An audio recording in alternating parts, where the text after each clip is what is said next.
Hello friends, good morning. നമ്മുടെ Kerala TV സീരിയലിലേക്ക് എല്ലാവർക്കും സ്വാഗതം.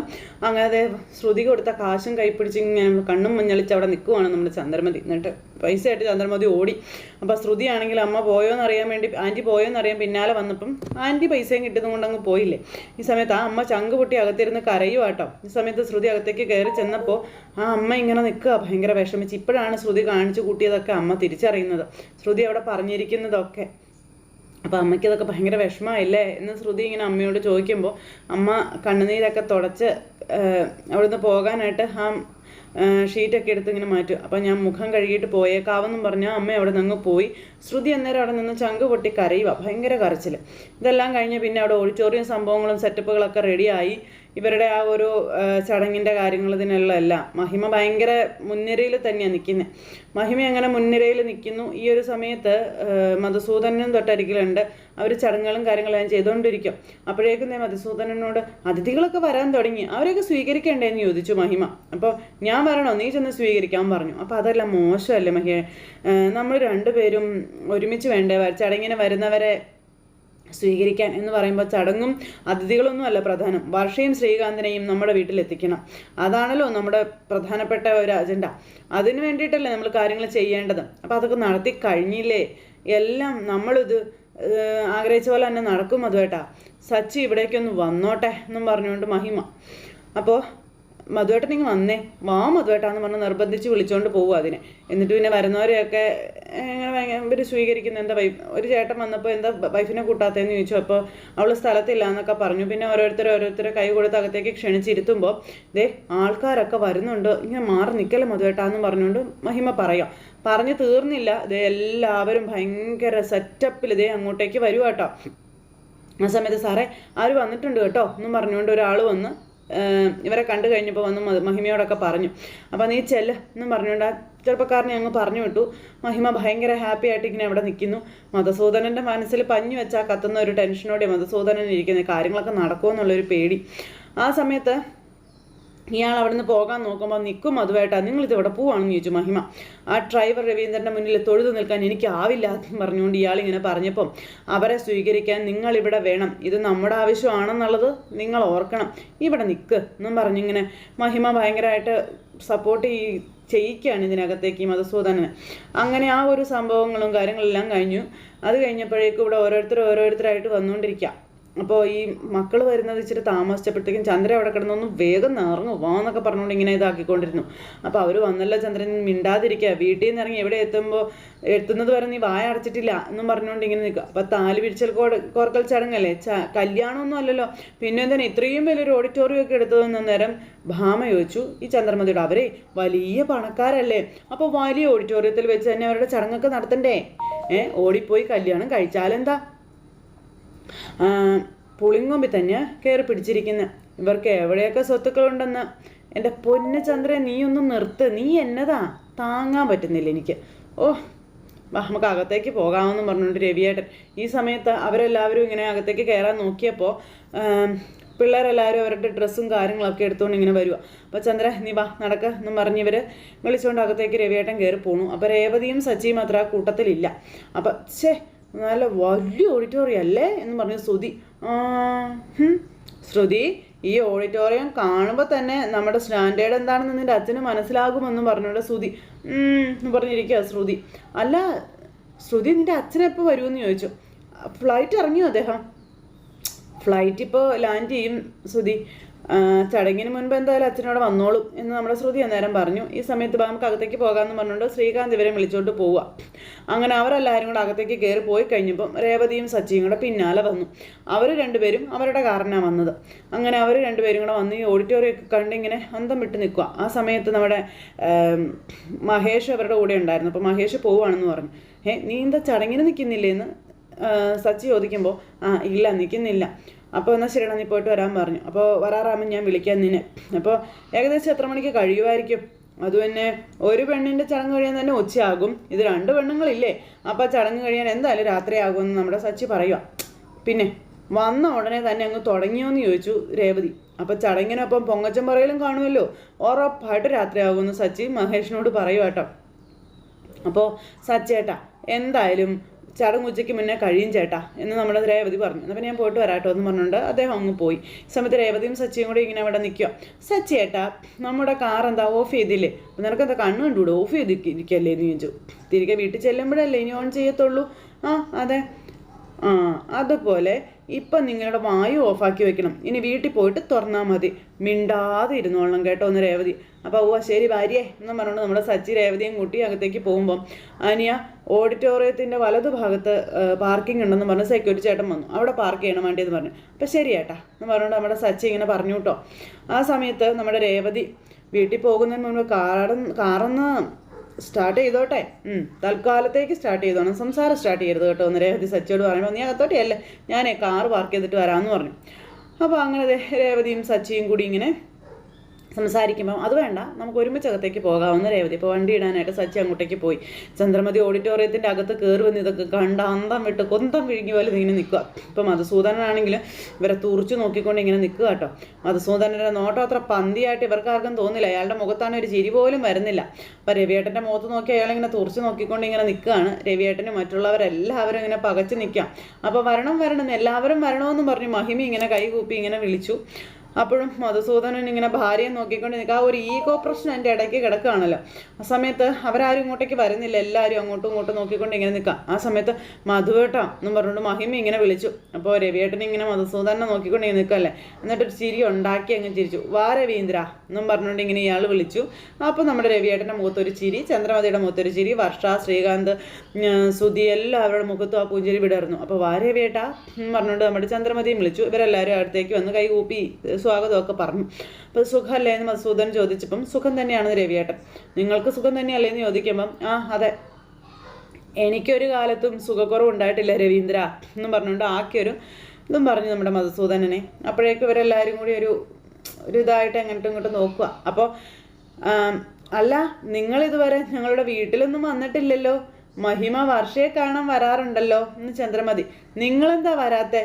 അപ്പം ഞാൻ കുറച്ച് ബിസിയാണെന്നും വരാൻ സമയം കിട്ടിയില്ല എന്നും മധുസൂദനൻ ഇങ്ങനെ ചന്ദ്രമതിയോട് പറഞ്ഞു. അപ്പോഴും ഇതിലൊരു ഇഷ്ടക്കുറവുണ്ടെന്ന് രവേണ് മനസ്സിലായി. സമയം കിട്ടുമ്പോൾ വീട്ടിലേക്കൊക്കെ വരണം കേട്ടോ എന്ന് ചന്ദ്രമതി പറയുമ്പോൾ ആ വരാം. അപ്പം മാധുവേട്ടൻ വീട്ടിലേക്ക് വന്നില്ലെങ്കിൽ എന്താ, ഇവിടെ വെച്ച് എല്ലാവരെയും കണ്ടില്ലേ, നമുക്ക് ഒരുമിച്ച് ചടങ്ങൊക്കെ ഭംഗിയായി നടത്താമെന്നൊക്കെ മഹിമ ഇങ്ങനെ പറഞ്ഞു. അപ്പോൾ വലിയ മനസ്സാണ് നിങ്ങളുടേതേ. വർഷയുടെ കൂടെ എൻ്റെ മൂത്ത മരുമകളുടെ താലി പിരിച്ചൽ കോർക്കൽ ചടങ്ങ് കൊണ്ട് സമ്മതിച്ചല്ലോ എന്ന് പറയുമ്പോൾ ഓ അതിനിപ്പോൾ എന്താ, അവൾ നമ്മുടെ കുട്ടി തന്നെയല്ലേ എന്ന് മഹിമ ചോദിക്കാം. എന്ന് പറഞ്ഞിട്ട് ഇങ്ങനെ ചിരിച്ചുകൊണ്ട് നിൽക്കുക ശ്രുതിയും ശ്രുതിയെ. അപ്പോൾ എല്ലാവരും വളരെ സന്തോഷത്തോടെ ഇരിക്കുമ്പോൾ എല്ലാവരും അകത്തേക്ക് കയറിയിരിക്കുക എന്ന് മധുസൂദനൻ പറഞ്ഞു. അപ്പോൾ ശരി എന്ന് പറഞ്ഞ് ഇവരകത്തേക്ക് അങ്ങ് പോവുക. അപ്പോൾ ആ ചന്ദ്രമതി എന്ന് പറഞ്ഞ രവിയേട്ടൻ ഇവരെ എല്ലാവരെയും കൂട്ടിക്കൊണ്ട് അങ്ങ് പോകണം. അങ്ങനെ ഇവരെല്ലാവരും കൂടെ അങ്ങ് അകത്തേക്ക് കയറി പോയി കഴിഞ്ഞപ്പോൾ ശ്രീകാന്തും വർഷയും അവിടെ നിൽക്കുവാണ്. മകൾ അച്ഛൻ്റെ മുഖത്ത് നോക്കി ഭയങ്കര ഒരു വിഷമത്തോടെ ഇങ്ങനെ നിൽക്കുന്നു കേട്ടോ. അച്ഛനും മകളും കാണുന്ന ആ ഒരു ദിവസമല്ലേ. അപ്പം മകളാണെങ്കിൽ അച്ഛനെ കണ്ട് ഭയങ്കര കരച്ചിലും ഒക്കെ ആയിട്ട് ഇങ്ങനെ അവിടെ നിൽക്കുക. അപ്പം മകളുടെ കരച്ചിലും കാര്യങ്ങളൊന്നും കണ്ടിട്ട് മധുസൂദനെ യാതൊരുവിധ മാറ്റങ്ങളും കാര്യങ്ങളൊന്നും ഇല്ല. അങ്ങനത്തെ അവരുടെ പിണക്കങ്ങളൊക്കെ ആ ഒരു മറക്കുന്ന ഒരു നിമിഷം മോളിങ്ങ് വരാൻ പറഞ്ഞ അച്ഛൻ വിളിച്ചു. മോൾ ഓടിച്ചെന്ന് അച്ഛനെ കെട്ടിപ്പിടിച്ചു. എന്നിട്ട് അമ്മയെന്ന് പറഞ്ഞുകൊണ്ട് അമ്മയും കെട്ടിപ്പിടിച്ചു നമ്മുടെ വർഷ. അപ്പോൾ ഈ സമയത്ത് നമ്മുടെ ശ്രീകാന്ത് അവിടെ നിൽക്കുകയല്ലേ. ശ്രീകാന്തിനെയും മധുസൂദനനും കെട്ടിപ്പിടിച്ചിട്ട് വാ മോനെ കെട്ടിപ്പിടിച്ചു. സുഖമായിട്ടിരിക്കുന്നു എന്ന് ചോദിച്ചു. അപ്പോൾ സുഖമായിട്ടിരിക്കുന്നു എന്ന് പറഞ്ഞു. അകത്തേക്ക് അല്ലേ എന്നും പറഞ്ഞു. എന്നിട്ട് ഇവരെ അകത്തേക്ക് പറഞ്ഞു വിടുക. എന്നിട്ട് മഹിമയും മധുസൂദനനും കൂടെ അവിടെ തന്നെ ഇങ്ങനെ നിൽക്കുക കേട്ടോ. ഈ സമയത്ത് സച്ചി എന്താ വരാത്തത്? ഇനി അവൻ വരുന്നില്ലായിരിക്കോ? ഈശ്വരാ, അവൻ വന്നില്ലെങ്കിൽ വിചാരിച്ചതുപോലെ ഒന്നും നടക്കില്ലല്ലോ എന്നും പറഞ്ഞുകൊണ്ട് ഇവരിങ്ങനെ സംസാരിച്ചുകൊണ്ടിരിക്കുമ്പോഴാണ് സച്ചിയും രേവതിയും കൂടെ വരുന്നത്. അപ്പോൾ അദ്ദേഹത്തിന് ടെൻഷൻ അടിക്കേണ്ട, വെറുതെ അവൻ വരുന്നുണ്ടെന്നും പറഞ്ഞുകൊണ്ട് മധുസൂദനൻ കാണിച്ചു കൊടുത്തു. അവരെ രണ്ടുപേരെയും കൂടെ ഇവർ രണ്ടുപേരും കൂടി ഇങ്ങനെ തുറച്ച് നോക്കിക്കൊണ്ട് ഇങ്ങനെ നിൽക്കും. അപ്പോൾ രേവതി സച്ചിയുടെ കയ്യിൽ പിടിച്ചിട്ട് ഒന്നും ചെയ്യരുതെന്നുള്ള രീതിയിൽ ഇങ്ങനെ പറഞ്ഞു നിൽക്കും. അപ്പോൾ അന്നും നടന്ന കാര്യങ്ങളെപ്പറ്റിയൊക്കെ മധുസൂദനൻ അവിടെ നിന്ന് ആലോചിക്കുക കേട്ടോ. അത് കഴിഞ്ഞപ്പോൾ സച്ചി രേവതിയും കൂടി ഇവരുടെ അടുത്തേക്ക് വന്നു. ഇവരുടെ കണ്ടു കഴിഞ്ഞപ്പം ഒരു ചിരിയൊക്കെ ചിരിച്ചിങ്ങനെ നിൽക്കുക. എന്നിട്ട് മധുസൂദനൻ്റെ നേരെ കൈ ഓങ്ങിയിട്ട് നമ്മുടെ സച്ചി നമസ്കാരം പറഞ്ഞു. ഒരു സെക്കൻഡ് മധുസൂദനൻ ഒന്ന് ഞെട്ടി. ആ സമയത്ത് മഹിമയും കൈ കൂപ്പി ഇങ്ങനെ കാണിച്ചു. നമ്മുടെ സച്ചി എന്നൊക്കെ പറഞ്ഞ് ഭയങ്കര ചിരി. രേവതിയും അതുപോലെ ഇങ്ങനെ ഭയങ്കര രീതിയിൽ നിൽക്കുക. അപ്പോൾ രേവതി ഇങ്ങനെ സച്ചിയെ നോക്കുന്നുണ്ടോ, ഓവറാക്കരുത് എന്നുള്ള രീതിയിൽ. അപ്പോൾ സച്ചി എല്ലാം മനസ്സിലാക്കി രേവതിയുടെ അടുത്ത് നിൽക്കുക. എന്നിട്ട് കൈ കൂപ്പി സച്ചി അങ്ങോട്ട് അകത്തേക്ക് കയറിപ്പോയി. സച്ചി അങ്ങ് അകത്തേക്ക് കയറിപ്പോയി കഴിഞ്ഞപ്പോൾ നമ്മുടെ മഹിമ ഇങ്ങനെ ഭയങ്കര ഹാപ്പി ആയിട്ട് നിൽക്കുകയാണ്. കാരണം ഉദ്ദേശിച്ച കാര്യങ്ങൾ നടക്കുമെന്നുള്ള ആ ഒരു പ്രതീക്ഷ. എന്നൊക്കെ പറഞ്ഞുകൊണ്ട് ഇങ്ങനെ നിൽക്കുക കേട്ടോ. പിന്നെ എല്ലാവരും അവിടെ ഓഡിറ്റോറിയത്തിലൊക്കെ വന്നിരുന്നു. അപ്പോൾ അടുത്ത ആ ഒരു ഇതിൽ എല്ലാവരും ഭയങ്കര സന്തോഷമായിട്ടിരിക്കുന്ന ഈ ഒരു സമയത്ത് നമ്മുടെ ശ്രുതിയുടെ കൂട്ടുകാരി മീരയും അവിടെ ഉണ്ടായിരുന്നു. അപ്പോൾ മീരയെ കണ്ടപ്പോൾ നീ നേരത്തെ വന്നോ എന്ന് ചോദിച്ചു. വന്നിട്ട് കുറച്ച് സമയമായി എന്ന് കൂട്ടുകാരി പറഞ്ഞു. അപ്പോൾ എല്ലാം ഓക്കെ അല്ലേ? അപ്പോൾ എല്ലാം ഓക്കെയാണ്, അല്പസമയത്തിനുള്ളിൽ അദ്ദേഹം എത്തുമെന്നുള്ള കാര്യങ്ങൾ ഇങ്ങനെ പറയുക കേട്ടോ. അപ്പോഴത്തേക്കും എന്നും പറഞ്ഞുകൊണ്ട് ശ്രുതി ഇങ്ങനെ നെടുവേർപ്പൂട്ടി ഇങ്ങനെ ഇരിക്കുകയാണ്. എന്തായാലും കാര്യങ്ങളെല്ലാം ശ്രുതി ആഗ്രഹിക്കുന്ന പോലെ നടത്താൻ വേണ്ടിയിട്ട് അവരവിടെ കിടന്ന് പെടാപ്പാട്ട് പെട്ടുകൊണ്ടിരിക്കുന്നു. അപ്പോൾ ഇവിടെ ചന്ദ്രമതി ഇവരെല്ലാവരും കൂടി സെൽഫിയൊക്കെ എടുത്തുകൊണ്ടിരിക്കാം. അപ്പോൾ അന്നേരമാണ് നമ്മുടെ സച്ചിയും രേവതിയും കൂടെ അങ്ങോട്ടേക്ക് വരുന്നത്. അച്ഛൻ ചോദിച്ചു, അവരെ കണ്ടപ്പോൾ നിങ്ങൾ ഞങ്ങൾക്ക് തൊട്ടു പിന്നാലെ വീട്ടിൽ നിന്ന് ഇറങ്ങിയതാണല്ലോ, ഇത്രയും സമയം എവിടെയായിരുന്നു?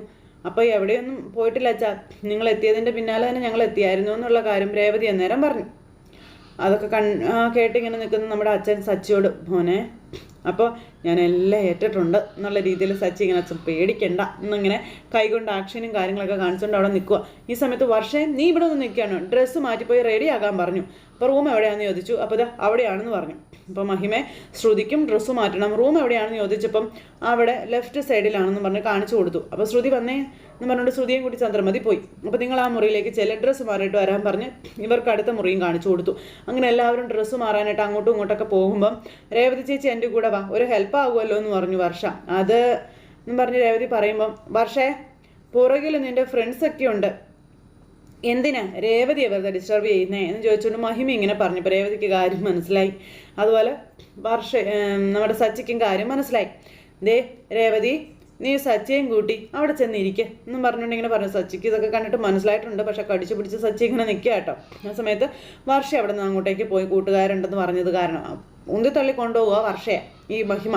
അപ്പോൾ രവിയേട്ടനൊക്കെ ഇത് മനസ്സിലാകുന്നുണ്ട്. പക്ഷെ ഇവരാരും പ്രതികരിച്ചില്ല കേട്ടോ. അപ്പോൾ രേവതിക്ക് ഭയങ്കര സങ്കടമായി. രേവതി സങ്കടപ്പെട്ട് ഇങ്ങനെ അവിടെ നിൽക്കുന്നത് സച്ചിക്കും അച്ഛനും മനസ്സിലായി. രേവതി എന്നിട്ട് ഇങ്ങനെ ഉണ്ടാക്കി ചിരിച്ചുകൊണ്ട്, അച്ഛാ വാ നമുക്ക് അവിടെ ഇരിക്കാം എന്നും പറഞ്ഞുകൊണ്ട് രേവതി ഇങ്ങനെ വിളിച്ചു. അപ്പോൾ രേവതി വിളിച്ചപ്പോൾ ഇവർ ഇരിക്കാനായിട്ട് അങ്ങോട്ടേക്ക് പോവാം. ഈ സമയത്ത് അശോകൻ്റെ കോള് രവിയേട്ടന് വന്നു. രവിയേട്ടൻ ആ കോളും എടുത്ത് അങ്ങോട്ടേക്ക് അങ്ങ് പോയിട്ടോ. അപ്പോൾ വാ സച്ചേട്ടാ നമുക്കിവിടെ ഇരിക്കാമെന്ന് പറഞ്ഞ് രേവതി സച്ചിയോണി പറയുമ്പോൾ സച്ചി രേവതിയെ പിടിച്ചിട്ട് ഇവിടെ ഇരിക്കില്ല എന്നുള്ള കാര്യം പറയാം. ഞാൻ അവിടെ ഇരിക്കുമെന്നും പറഞ്ഞുകൊണ്ട് കൈ കൊണ്ടൊക്കെ ഇങ്ങനെ കാണിച്ചു. എന്നിട്ട് സച്ചി വാതിറക്കുന്നില്ല രേവതി പറഞ്ഞതുകൊണ്ടേ. അങ്ങനെ നമ്മുടെ സച്ചി ഏറ്റവും പുറകിൽ പോയിരിക്കുകയാണ്, മുന്നിലിരിക്കാൻ പറഞ്ഞിട്ട് അവിടെ ഇരുന്നില്ല. അങ്ങനെ നമ്മുടെ രേവതി നോക്കുക, നീ ഇവിടെ വന്ന് ഇരിക്കുക എന്നും പറഞ്ഞുകൊണ്ട് ഇങ്ങനെ നമ്മുടെ സച്ചിയെയും രേവതിയെയും വിളിച്ച് അടുത്തിരുത്തി. സച്ചി ഒന്നും മിണ്ടാതെ ഇങ്ങനെ ഇരിക്കുമ്പം ഇങ്ങനെ പ്രതിമ കണക്കാ സച്ചി ഇരിക്കുന്നത്. അവിടെ ചെന്ന് എല്ലാവരെയും പൊട്ടന്മാരാക്കിക്കൊണ്ട് നമ്മുടെ സച്ചി അഭിനയിച്ച് തകർക്കുകയാണ്. എല്ലാത്തിൻ്റെയും തലയിൽ കൂടെ ഇടുത്തി വീഴുന്നത് പോലെയാണ് സച്ചി അവിടെ നിന്ന് ഓരോന്ന് ചെയ്തു കൂട്ടുന്നത്. അപ്പോൾ രേവതി ഇങ്ങനെ നോക്കുക, ഇത് എന്താ കാണിക്കുന്നത്, എന്ത് സച്ചിട്ട് നോക്കണേന്ന് ചോദിച്ചു. അപ്പോൾ എന്നൊക്കെ പറഞ്ഞുകൊണ്ടിരുന്ന് ഇങ്ങനെ മൂളിക്കൊണ്ടിരിക്കുന്നു. അപ്പോൾ രേവതിക്കൊന്നും മനസ്സിലാകുന്നില്ല. അപ്പം നീ എന്നോട് മിണ്ടരുതെന്നല്ലേ പറഞ്ഞതെന്ന് രേവതിയോട് കാണിച്ചു കൊടുത്തതാ. അപ്പം രേവതി അവിടെ നിന്ന് ഇങ്ങനെ ഇതൊക്കെ കണ്ടിട്ട് ചിരിക്കുക. സച്ചിക്കും ചിരി വരുന്നുണ്ട്. ആ സമയത്ത് അശോകം വന്നു. അശോകം വന്നിട്ട് നമ്മുടെ രവിയേട്ടനെ കണ്ടു ഇവർ തമ്മിൽ സംസാരിക്കുക. അപ്പം അങ്ങനെ അശോകൻ നീ വന്നോ എന്ന് ചോദിച്ചു. മധുസൂദനൻ പഴയതുപോലെ തന്നെയാണോ അതോ മാറിയോ എന്നൊക്കെ ഇങ്ങനെ ചോദിക്കുമ്പം, അഹങ്കാരം തലയ്ക്കകത്ത് കയറിയതല്ലേ, അങ്ങനെ മാറാനൊന്നും പോകുന്നില്ലെന്ന് രവിയേട്ടൻ എന്നോട് ആർക്കോ വേണ്ടിയോ എന്നുള്ള രീതിയിലൊന്ന് ചിരിച്ചു കാണിച്ചു. നീ വാടാ എന്ന് പറഞ്ഞുകൊണ്ട് രവിയേട്ടൻ അശോകനെയും വിളിച്ച് അകത്തേക്ക് കയറി ചെല്ലുക. ആ സമയത്ത് ഇവർ രണ്ടുപേരും വെറുതെക്കാരെ പോലെ മാറി ഒരിടത്ത് ഇരിക്കുന്നത് നമ്മൾ ശ്രീകാന്ത് കണ്ടു. അപ്പോൾ ശ്രീകാന്ത് രേവതിയുടെ സച്ചിയുടെ അടുത്തേക്ക് വന്നിട്ട്, സച്ചിയുടെ എന്ത് ഇവിടെ ഇരിക്കണേന്ന് ചോദിച്ചു. രണ്ടുപേരും മുന്നിൽ ചെന്നിരിക്കാൻ പറഞ്ഞു. അപ്പോൾ എന്ന് പറഞ്ഞുകൊണ്ട് നമ്മുടെ സച്ചി ഇങ്ങനെ കൈ കൂപ്പി കാണിക്കുക. എന്നൊക്കെ പറഞ്ഞിട്ട് കൈ കൊണ്ട് ഇങ്ങനെ കാണിക്കുമ്പോൾ, ഏട്ടത്തി സച്ചേട്ടൻ എന്താ പറ്റിയെന്ന് ചോദിച്ചു. അപ്പോൾ ഒന്നും പറ്റിയില്ല, ചടങ്ങ് തുടങ്ങാൻ സമയമായില്ലേ, നീ ചെന്ന് പെട്ടെന്ന് റെഡി ആയിക്കേന്ന് പറഞ്ഞുകൊണ്ട് ശ്രീകാന്തിനോട്. പുറകിലാകുമ്പോൾ സ്വസ്ഥതയോടെ ഇരിക്കാമല്ലോ, നീ ചെല്ലെന്നും പറഞ്ഞുകൊണ്ട് രേവതി ഇങ്ങനെ പറഞ്ഞു വിടുക. അപ്പോൾ ഇങ്ങനെ ഇതെന്താ സച്ചേട്ടി കാണിക്കുന്നതെന്ന് ചോദിച്ചപ്പോഴത്തേനും അവിടെ നിന്ന് കൈകൊണ്ട് ഇങ്ങനെയൊക്കെ കാണിക്കുക. അപ്പോൾ ഒന്ന് വെറുതെ ഇരുന്ന് സച്ചേട്ടൻ എന്താ എന്നോട് സംസാരിക്കില്ലേന്ന് ചോദിച്ചു. ഇല്ല എന്ന് പറഞ്ഞുകൊണ്ട് ഇങ്ങനെ നമ്മുടെ സച്ചി. എന്നിട്ട് ദേഹത്തൊക്കെ കാണുമ്പോൾ രേവതിക്ക് ചിരി വരുന്നുണ്ട്. അപ്പോൾ അങ്ങനെ ആ ഒരു ഇതെല്ലാം കഴിഞ്ഞ് അകത്ത് കയറി ചെന്ന് കഴിഞ്ഞപ്പോൾ ഇത്രയും നല്ല രീതിയിലാണോ ഈ താലികോർക്കൽ ചടങ്ങൊക്കെ ഇവർ ശരിയാക്കിയത്, അതൊരു നല്ല കാര്യമല്ലേടാ എന്ന് അശോകൻ നമ്മുടെ രവിയേട്ടനോട് ചോദിക്കുമ്പോഴത്തേക്കും മധുസൂദനൻ അവിടെ നിന്ന് ഇങ്ങോട്ടേക്ക് വരുക. മധുസൂദനൻ വന്ന് ഇവരുടെ സംസാരം കേൾക്കുക. എല്ലാ കുടുംബാംഗങ്ങളും ഒന്നിച്ച് ഇങ്ങനെ ഒരു ഫംഗ്ഷൻ നടത്തുന്നത് കാണുമ്പോൾ വലിയ സന്തോഷം തോന്നുക രവി എനിക്കെന്നൊക്കെ പറഞ്ഞു. അപ്പോൾ വാ നമുക്ക് ഇരിക്കാമെന്ന് പറഞ്ഞുകൊണ്ട് രവിയേട്ടൻ ചേട്ടനെ വിളിച്ചുകൊണ്ട് ഇങ്ങോട്ട് പോവുക. അപ്പോൾ ആ ചേട്ടനും രവിയേട്ടനും കൂടെ അങ്ങോട്ടേക്ക് പോകുമ്പോഴത്തേക്ക് ഈ മധുസൂദനൻ ഒരാളെ വിളിച്ചിട്ട് അതാണ് കക്ഷി എന്ന് പറഞ്ഞുകൊണ്ട് രവിയേട്ടനെ കാണിച്ചു കൊടുക്കുക കേട്ടോ. അപ്പോൾ രവിയേട്ടനെ കാണിച്ചു കൊടുത്തു കഴിഞ്ഞപ്പോഴേക്കും ഇയാൾ രവിയേട്ടനെ സ്കെച്ച് ഇട്ട് കഴിഞ്ഞു. അങ്ങനെ രവിയേട്ടൻ്റെ നേരെ ഇയാൾ തുറച്ച് നോക്കുവാണ്. ഞാൻ പറഞ്ഞൊക്കെ ഓർമ്മയുണ്ടല്ലോ അല്ലേന്നും പറഞ്ഞുകൊണ്ട് ഇയാളെ രവിയേട്ടൻ്റെ അടുത്തേക്ക് പറഞ്ഞു വിട്ടിട്ട് ഈ മധുസൂദനൻ ഇങ്ങനെ പല്ലു ഉറുമി പിടിച്ച് രവിയേട്ടനെ നോക്കി നിൽക്കുന്നിടത്ത് ഇന്നത്തെ കഥ അവസാനിച്ചു. അപ്പോൾ എല്ലാവരും കാത്തിരുന്ന് കാണണം കേട്ടോ. എല്ലാവർക്കും നല്ലൊരു ദിവസം ആശംസിക്കുകയാണ്. എല്ലാവരുടെയും സപ്പോർട്ടിനും സ്നേഹത്തിനും ഒരുപാട് നന്ദി അറിയിക്കുന്നു. അടുത്ത സൂപ്പർ ഹിറ്റ് കഥയുമായി കാണുന്നത് വരെ എല്ലാവർക്കും നന്ദി. Take care. Bye bye.